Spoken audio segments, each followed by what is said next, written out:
Shalom, everyone. Welcome to Wednesday night. This is NETIV. I hope you've started listening to some of the shorts that are on the, sounds like it's something strange, but it's actually little short clips that are on NETIV that have myself and the rabbis and Rod, and they seem to be getting plenty of hits, but always willing to have more. So anyway, please join us on NETIV. You can either get there through Facebook or you can get there through YouTube, whichever you prefer.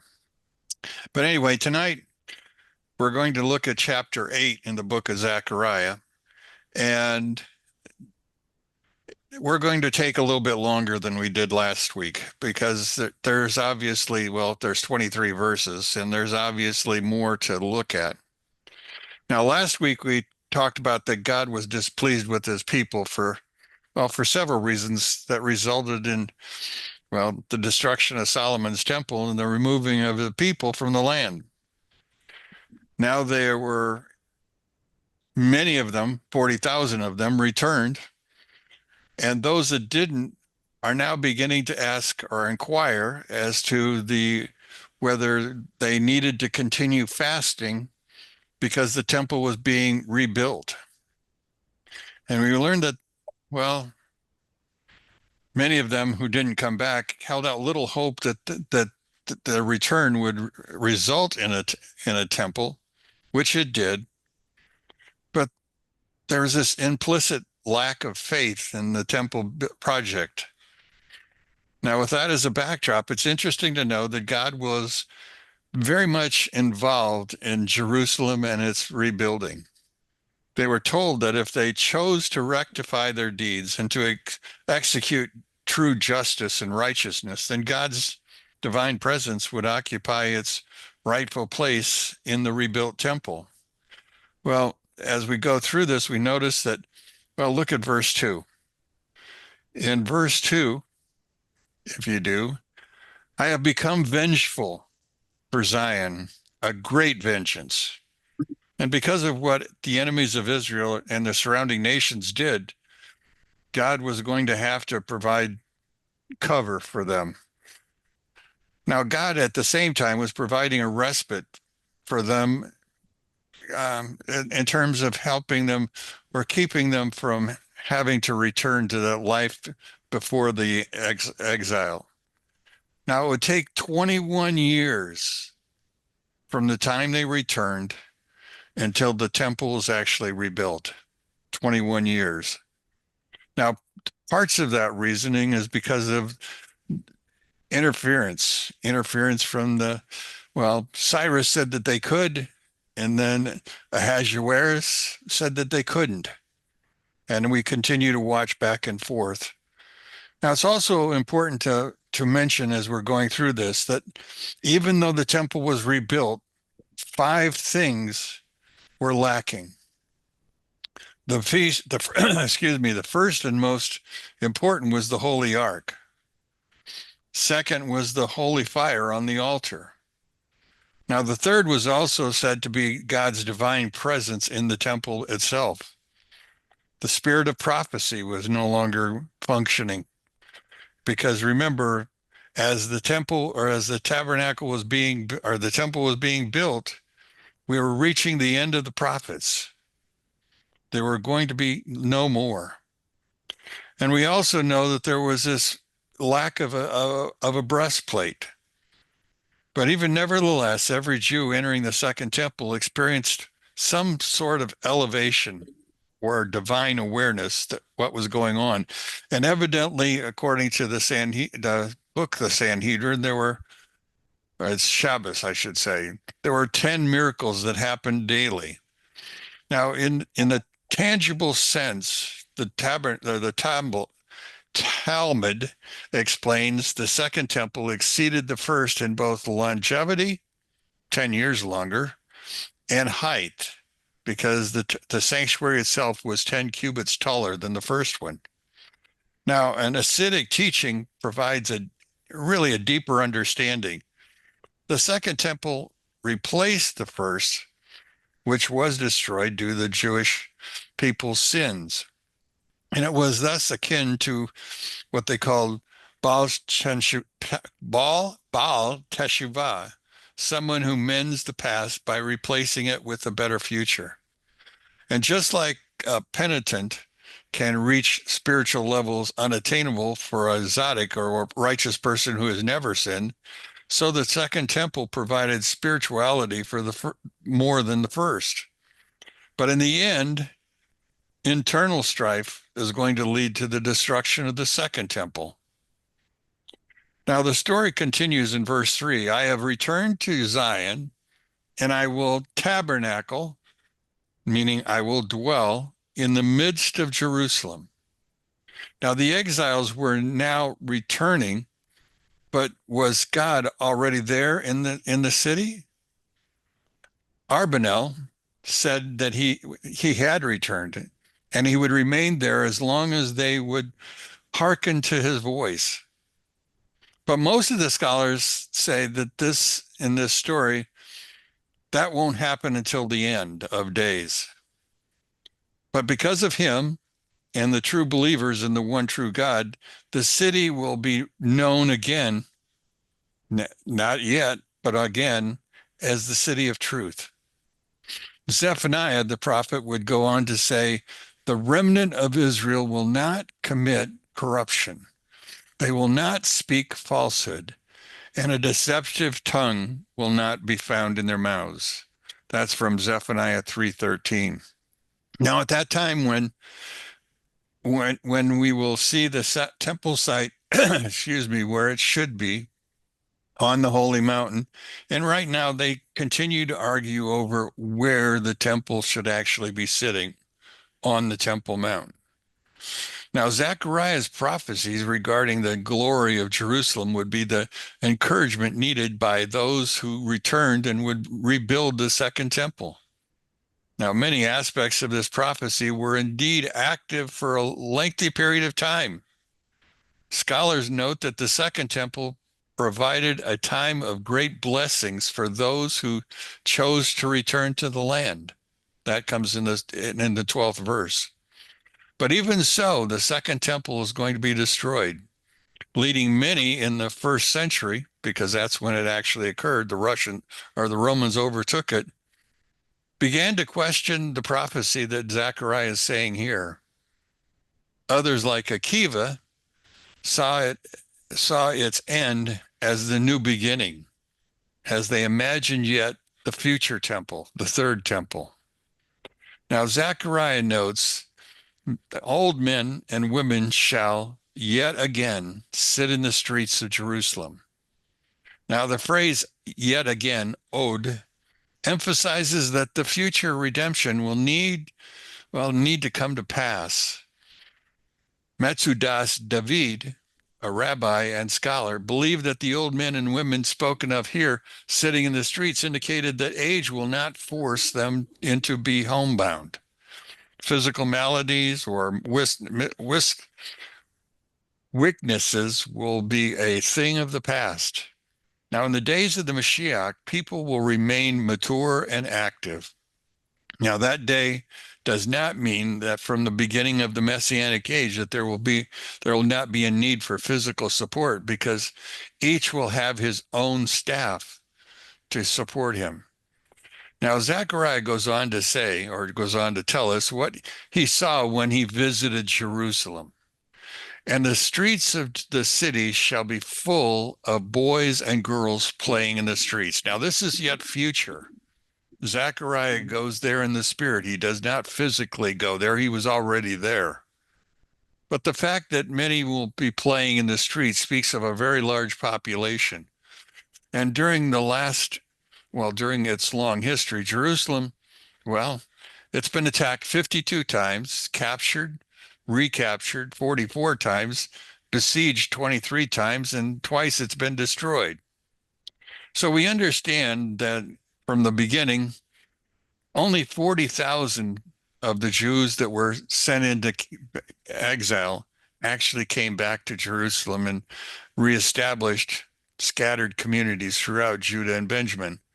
Now, there were also some that returned from the 10 lost tribes who had been also scattered, but they were scattered across the northern territories, across to Syria, all the way into Russia, Ukraine. If you were aware of it, Ukraine has a extremely large population of Jews. Many of them do not practice it, but they're Jewish ancestors. Now, the number of Jews now living in the land presently is about 7.5 million. Among them was also about 20% of the Arabs. But 930,000 Jews are actually living right now in the city of Jerusalem. And it is far from a total number of Jews still scattered across, because we understand that there are about 16 million Jews in all.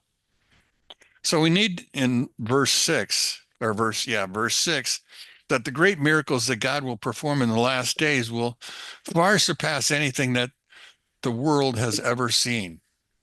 Even God himself considered them incredible, according to Ibn Ezra. Now, the sages would write in the Talmud in Sukkah 52a that at a future time, God will take the evil inclination and slaughter in front of the righteous and the wicked. To the righteous, it will seem like a tall mountain, while to the wicked, it will seem like a thin hair's breadth. The righteous will weep, saying, "How were we able to conquer such a tall mountain?" While the wicked will also weep, "Why couldn't we overcome this thread of no more than a hair's breadth?" The Holy One, blessed be he, will also be in wonderment with them. As it says, "If it be marvelous in the eyes of the remnant of the people in those days, it will also be marvelous in my eyes." Now, God notes that he will be gathering in his exiled people from east and from west, or more generally speaking, from across the world. Many are going to point out that the numbers said to be returning are going to exceed the space available in the city of Jerusalem in the end days. So either it is a hyperbole, an exaggeration, or the city itself will have to be enlarged. Now, if you ever looked at Ezekiel chapter 45, verses 1 to 8, you find out that the city of Jerusalem will be basically 5 miles square. Well, actually, that city won't be. The temple area will be. The city will be much larger than that. So there'll be a bigger area that will be devoted to the temple and to that understanding. Now, God attempts to encourage those building Ezra's temple as they experience great difficulties with the Samaritans and other tribes now occupying the land. And you'll find that the whole story is written out for you, probably in a couple good verses if you read Ezra chapter 4, verses 4 and 5. Many read or hear the words coming from those writings from Babylon to be disbelief.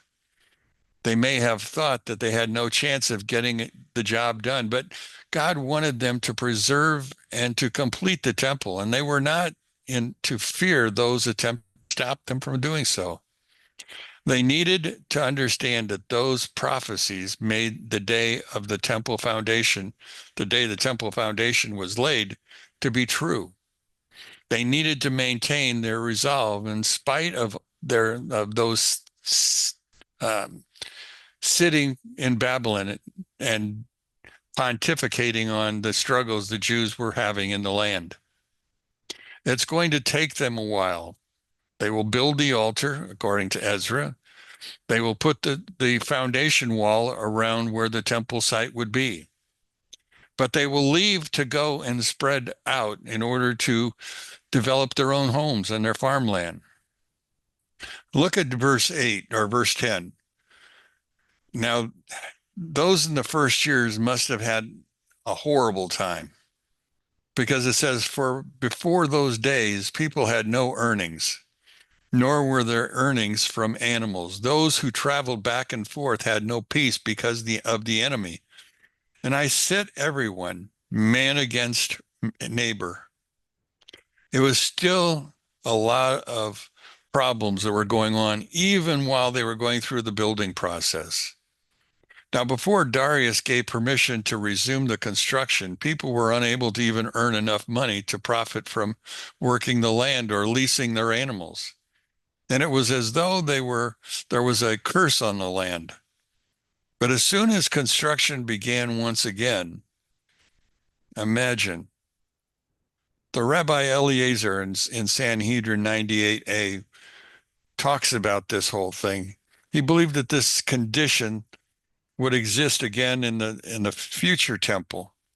But at this point in time, we were waiting for the Messiah to come, just as they would have been waiting for it. Aren't we witnessing this thing today?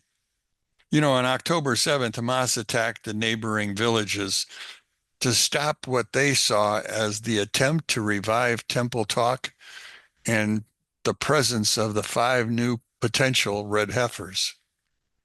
Even with the lack of profit for the people, God sent Nehemiah to help secure the city. He began filling the breaches that had been punched in the walls by the Babylonians.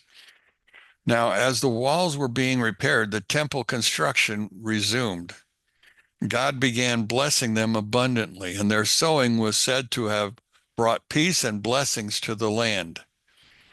Now, aside from my notes, I just wanted to let you know the temple itself the Holy of Holies sits over a piece of ground called the Evan Shittah, which is the foundation of the worlds. It is at that point that God sends down what we call Shefa. It's plenty, it's prosper. And he sends it down through that. So as the temple is being rebuilt, more Shefa was beginning to flow down to the people. Now, the same is going to be true in the future when, again, the Gentile nations, well, they'll cause their misfortunes, but at the same point in time, God will protect them and he will bless them. So I will save you, according to God's writing, and I will bless you. Sounds like a repeating of the promise he made to Abraham. And they would become the standard blessings by which the Gentile nations would be blessed, which I'll have more to share later. Now, God again calls to the nations to not fear and let your hands be strong. Verse 13. And they were to be encouraged by these prophecies and to continue not become discouraged by it. The prophecy emphasizes that the foundation for success lies in truth between man and in mutual dealings. But in fact, everything depends upon justice. Now in verses 14 and 15, he goes on to say, "For thus says Hashem, master of legions, just as I had planned to bring misfortune upon you when your fathers angered me, and I did not relent from doing so, so have I turned back and planned to benefit Jerusalem and the house of Judah. Do not fear." Now here we read how God did not relent on his promise or his plan to punish the people. The same should be understood that in the end, he will carry out his plans to do good for them, but it will come with a cost. Metzudos David noted that the people should therefore not fear the Babylonians, the Persians, or the Sanballats, the Samaritans, who seem to be conspiring to stop them from completing the construction of the temple. Now they were told to conduct themselves in such a way so as to keep the temple from being destroyed as the first one had 70 years earlier. Well, they were to be sincere with one another. That was the call. And they were to say what they truly felt and believed. Now, throughout scriptures, we find the idea of a gate. And this gates always speak of a meeting place where judges and elders would sit and dispense judgment. Today, when judgment is delivered, we seldom find justice or peace occurring. But again, we aren't using gates like they did then. Now, the sages believe that what is being asked for is more of compromise and mutual peace. Zechariah now warns the people against the sin of what they call gratuitous hatred. Now, this hatred was directed towards individuals who had not committed any actions for which, well, they'd be justifiable to hate them. But anyway, this was going to become the eventual undoing of the Second Temple. A precursor to the fall of the Second Temple could be seen in the deaths of the 24,000. I don't know if you remember the story of the counting of the Omer and the story of Rabbi Akiva. Akiva's students all were said to have died between Passover and Shavuot. And they celebrated this, or they recognized it on the 23rd or on the 33rd day of the counting of the Omer. It is one of those cases where the surface level account and the historical undercurrent tell us two different stories. Now, in the Talmud, in Yevamot 62a or 62b, we read Rabbi Akiva had 12,000 pairs of students, 24,000 in total, who did not show kavod, honor, to one another. And they all died died between Pesach and Shavuot. Now, the cause given in the Gemara was the fact that it was a mysterious plague, that what they called the Eskara. And trying to figure out what a Eskara is, there were two opinions. One is that it was diphtheria. The other is that they died from some sort of a throat disease. This is an example of divine punishment because they lacked respect for one another. Now, many historians, along with some rabbinic commentators, have suggested that the plague may be a euphemistic for a mass killings which occurred during what's called the Bar Kokhba revolt, which happened in 132 to 135 AD. Rabbi Akiva was famously a supporter of Shimon Bar Yochai, who in the beginning, Akiva, he was the Bar Kokhba, was the star who would later become the Mashiach. And it's plausible that many of his students were actually young fighters involved in the revolt. The Romans slaughtered tens of thousands during this uprising, and the period of mourning coincides with the counting of the Omer. A few midrashim, few stories can be found in lots of different places, but it hints at the persecution was totally real, and it wasn't about a disease. Now, writing openly about the Roman massacre during the Akiva's time would have been politically dangerous. So framing it as a plague allowed the story to be told without inciting Roman scrutiny. In rabbinic thought, calamities were often described in theological terms, so that even the Romans swung the sword did not understand what was going on, and the divine punishment that would eventually come, well, it was really based on spiritual failings. Now,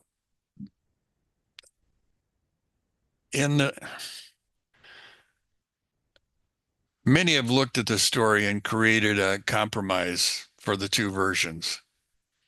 Using the rabbinic lens, the Romans didn't just kill bodies, they destroyed communities and Torah learning. Calling it a plague, they placed events in kind of a moral or a spiritual frame. If we use a historical lens, this large-scale Roman repression fits this idea of loss. And Rabbi Akiva's public support of Bar Kokhba could explain why the students were especially targeted. And there's this overlap, as even the Romans caused the deaths concurrent with symbolic plague that could be remembered as a sign of divine disfavor. Rabbinic tradition often layers the natural, the political, and the spiritual one on top of another. Now, we saw in the previous chapter that the prophecy came about as a reply to Babylonian Jews asking a question regarding the need to keep the four feasts, or the four fasts, if the second temple was built. Zechariah himself answered the question and indicated that they could miss the first three, but they had to celebrate, they had to fast for Tish B'Av, and that would continue. Now, when the second temple was destroyed, all four fasts were put back into play. Now, sounds like I'm about ready to be finished, but actually I'm not. I want to conclude this chapter by looking at what many see as a prophecy for foretelling what will be like at the end of days, or near the beginning of the Messianic era. The text goes on to say, there will yet be a time that people from many nations will come as well as inhabitants from many cities. The dwellers of the one city will go to the other, saying, let us go and supplicate before Hashem and seek out Hashem, master of legions. And they will answer, I too will go. Now many peoples and mighty nations will come to seek out Hashem, master of legions. They'll come in Jerusalem and supplicate before Hashem. And thus said Hashem, master of legions, in those days it will happen that 10 men, and this is the part I want you to understand, in those days it will happen that 10 men from all the languages of the nations shall come, or shall take hold and seize the kanaf, which is a Hebrew word for wing, which really means the corner of the garment of a Jew. It's the tzitzit, those stringed garment corners, saying, let us go with you, for we have heard that God is with you. Now, this prophecy is generally understood in Jewish tradition as a Messianic age vision. And most commentaries, many traditional and mystical, hold that it has not yet been fulfilled in its ultimate sense. How this prophecy is understood by Rashi and Radak and the others explains that this will occur in the future redemption, when all the nations recognize the truth of Hashem and turn to Israel for guidance. The 10 men, who symbolize completeness from all over the world and different languages, means this is a universal prophecy. The kanaf, which I mentioned as a wing, is actually the garment. It's the prayer shawl that a Jew would wear. Now, mystically, it's about the nations grasping not just the person, but the covenantal commandments of Israel. They're essentially saying, we want to be connected to your God through his Torah. Why hasn't it happened fully yet?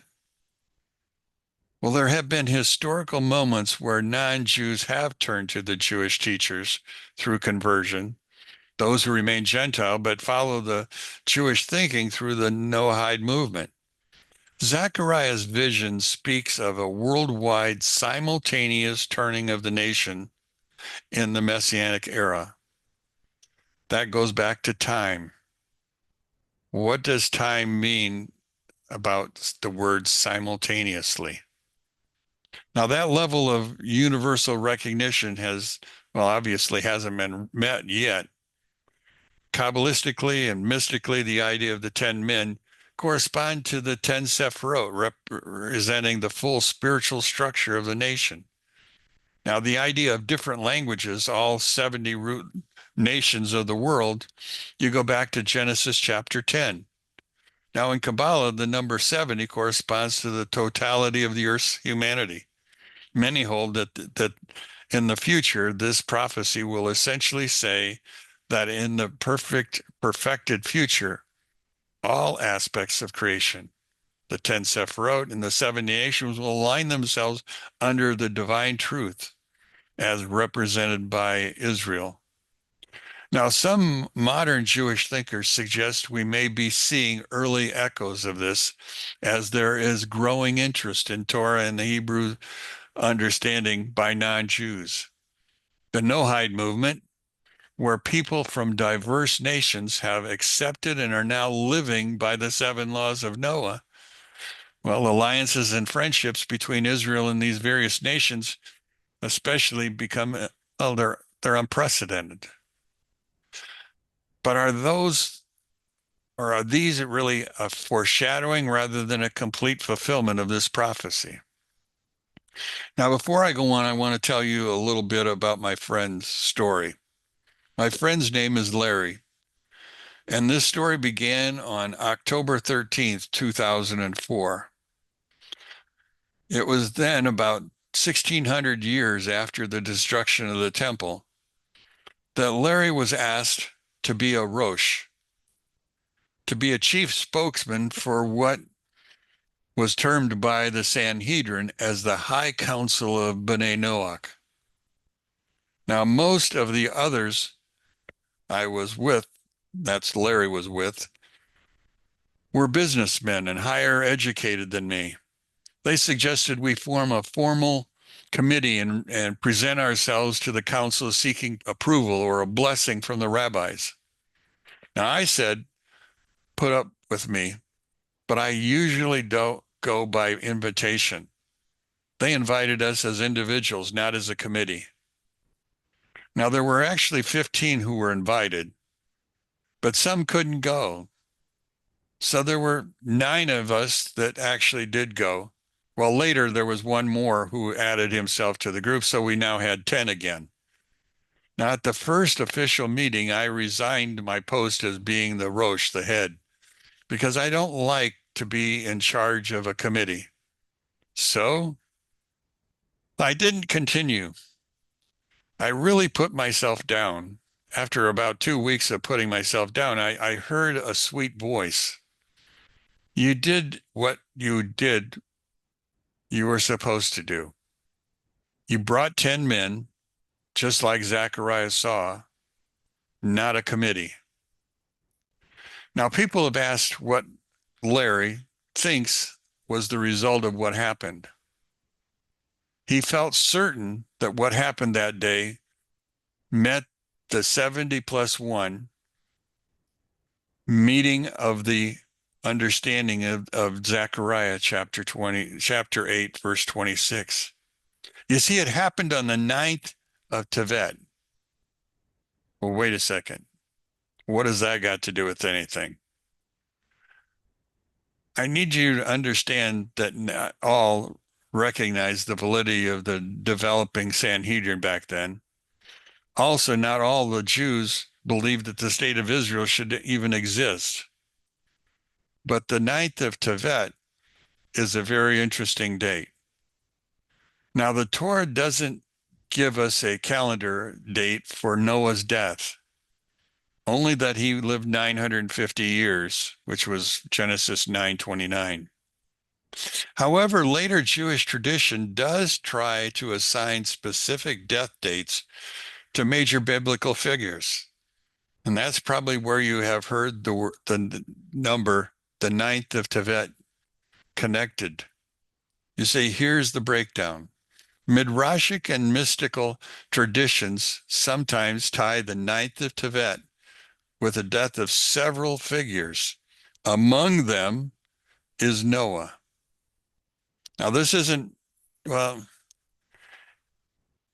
the attributing to this is found also much later in calendars, Lakot, mystical writings. So the 9th of Tevet is also one of those minor fast days. And it actually fell between the 8th and the 10th of Tevet, which is in a Jewish tradition, the 9th is left out somewhat because for some mysterious reason. In fact, they write in Megillah Ta'anit that it was, well, we don't know why it was left out, which invited later commentators to connect with various sad events, including the passing of Noah. Now, from a from a historical perspective, biblical chronology doesn't always allow us to directly calculate the exact Hebrew date. But the ninth of Tevet length is more symbolic than historically verifiable. It's part of the mystical framework that associates this day with the loss of great spiritual lights. Now, the 10th of Tevet, that's the day the siege began. So the earliest sources, well, the earliest text sources, link Noah to the 9th of Tevet and refer to Noah as a Zadakim Tamim, a hidden light that happened just before the destruction of the world by the flood. Now, most understand that the Zadakim Tamim is one of who's righteous and is complete. Noah is categorized in the Parshas as being that man, the man who was righteous and complete. Some say that these two adjectives relate to different sides of Noah. Ibn Ezra and Sephoro, well, he said he was a Zadok in his actions, and he was a Tamim in his thoughts. Now, Avot de Rabbi, which is another one of those midrashic writings, believed that the idea of Tamim related to his body, as he was born circumcised, just as Abraham was born circumcised, just as Moses was born circumcised.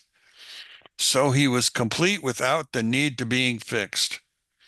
Now, Ramban held that Tamim speaks of one whose completeness makes himself to be righteous. Now, the earliest aspect or the earliest link I have found then between Noah and the 9th of Tevet, well, it appears to be two manuscripts, or what they call Luach. They were ritual calendars. One was a Ashkenazic calendar that was created by Rabbi Avraham ben Hayy in the 10th or the 11th and 12th centuries. He mentions multiple Zadokim dying on that day, including Ezra, and that's found in some of them. But by the way, the 14th and 15th centuries in Kabbalistic circles of Spain and Italy, this association is not in an original text, but it seems it was added at some point during those times. Now, the Zohar itself doesn't give Noah a death date, as I said. Only the Kabbalists do. And it's notable that it comes from the school of Ramak and Rabbi Moshe Cordova. Whew. Why couldn't they have John Smith as a name? But anyway, back to the 16th century, Kabbalists interpreted his death as occurring on the 9th of Tevet. The 9th is the day when the light of the Zadokim is withdrawn from the calamity, the great calamity, the flood. Now, in mystical symbolism, Noah is the archetype of the Zadok Yesod Olam, the righteous one, the foundation of the world, according to Proverbs 10:25. Now, his death represents the withdrawal of the protective channel before judgment falls. This is like how he dies before Abraham is born. Now, some Kabbalistic calendars line up a chain like this. On the 8th of Tevet, translation of the Torah into Greek. That's the creation of the Septuagint.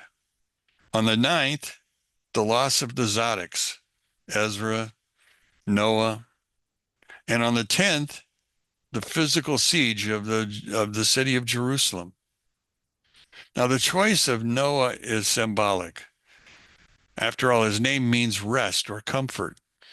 But after the death of the world, he loses rest until Abraham, placing his death right after the Tevet 10th, links it to pre-flood and the pre-destructive motive, judgments after the removal of the Zadok. Now, the earliest known source with Noah's death on the 9th of Tevet appears to be in those early Lukkot, in those early calendars that were created. There were obviously later ones, but the earliest ones were there. Now, what I find fascinating is that most believe that the Jews will still be despised by the nations up until the end, but Jerusalem will be held in high esteem. Today, we can look at Jerusalem as a city where three separate religions hold it in high esteem. Now, it will be a city recognized as a city of holiness eventually. Many will come to Jerusalem to pray and to seek the truth of God's existence. Now, the idea of one city going to another will be, well, beginning to ask or to beg for forgiveness as they go up each and every year.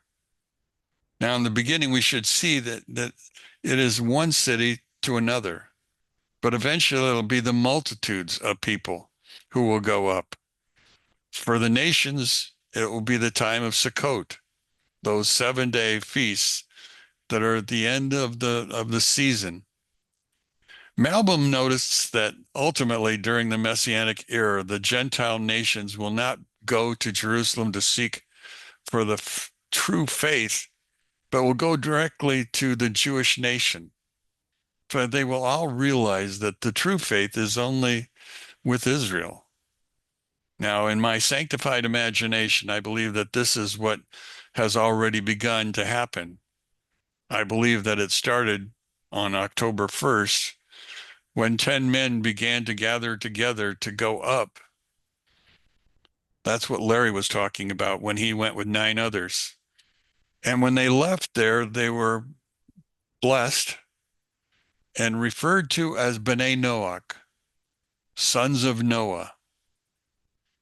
Now, this would be done by the Sanhedrin that had been created. Now, many people say that it was an illegitimate Sanhedrin that didn't follow the correct procedures. All I know is that the head of the Sanhedrin at that point in time was the author of the Revised Talmud, a very, very bright man. Now, in those days, it will happen that the 10 men coming will come from all the languages. Not all the languages were represented by the 10 men, but there were several languages. So when it says, let us go with you, for we have heard that God is with you, the word us, well, here, it's not written in the plural, but it's written in the singular, meaning that these men were going up as one man, each his own. Each his own. This is the beginning of the movement. Rashi holds that the 10 men mentioned were 10 men from each of the 70 languages. So in other words, it's actually 700. And in fact, in Shabbos 32b, we are told that since there are 30 or 70 nations, the verse then means that there are 70 times 10.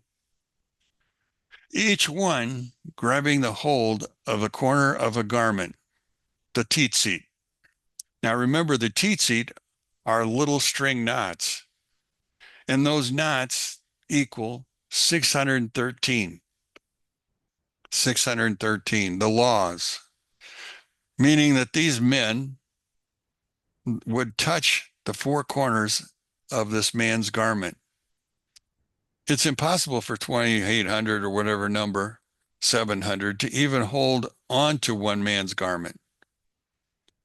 Rabbi Samuel Edels, also known as the Maharash, explains that each righteous Jew will merit to have as many as 2,800 servants, 2,800 Gentiles, who will cater to his needs because he has the answers. Now, next week, we're going to go on to the end of days kinds of things, but I wanted to kind of give you an understanding of, well, something that's very deep, or at least I think is very deep. Now, anybody have any questions?